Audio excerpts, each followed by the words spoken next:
Shalom Bapak Ibu Saudara, berjumpa kembali di dalam Saat Teduh pada pagi hari ini. Bapak Ibu Saudara, masih jelas dalam ingatan kita beberapa waktu yang lalu ketika musim penghujan tiba, sepanjang hari mendung, kemudian hujan, bahkan kegelapan itu mengisi hari-hari kita. Tetapi berbeda dengan yang terjadi pada hari-hari sekarang ini.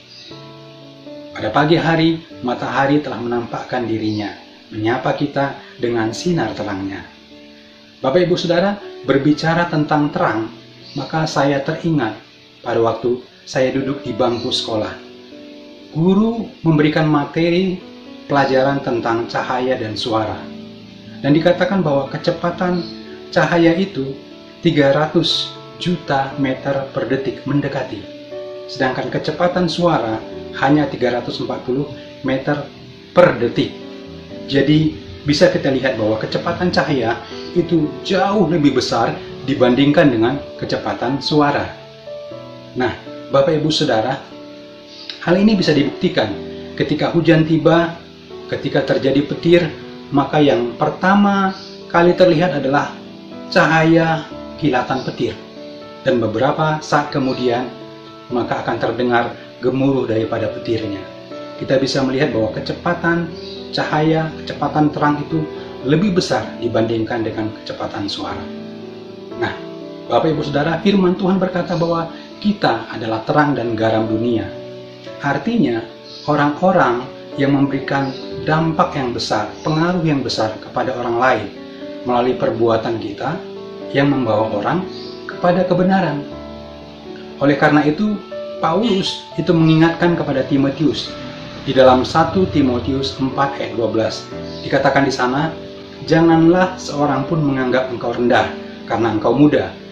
Jadilah teladan bagi orang-orang percaya dalam perkataanmu, dalam tingkah lakumu, dalam kasihmu, dalam kesetiaanmu, dan dalam kesucianmu." Paulus mengingatkan kepada Timotius supaya dia tidak menganggap dirinya rendah dan tidak berarti, sebab ada terang Tuhan di dalam kehidupannya. Timotius memiliki kemampuan untuk menjadi teladan bagi orang-orang lain melalui sikap hidupnya, perkataan, dan perbuatannya. Bapak Ibu Saudara, seperti kecepatan cahaya yang jauh lebih besar dibanding dengan kecepatan suara, maka kesaksian kita sebagai orang-orang percaya melalui hidup kita, perkataan kita, itu jauh lebih bermakna, jauh lebih memberi dampak yang besar dibanding dengan ketika kita hanya memiliki pengetahuan dan ketika kita hanya berbicara, berkata-kata, apalagi perkataan kita itu tidak diikuti oleh perbuatan kita yang mempermuliakan nama Tuhan.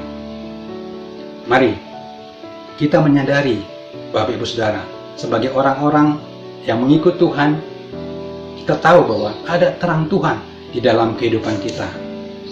Terang yang memberikan pengaruh dan dampak yang besar bagi orang lain. Dan terang yang kita miliki bukan terang biasa. Sebab firman Tuhan berkata bahwa kita adalah terang dunia. Selamat pagi, selamat berjalan di dalam terangnya yang luar biasa, Immanuel bagi kita semua.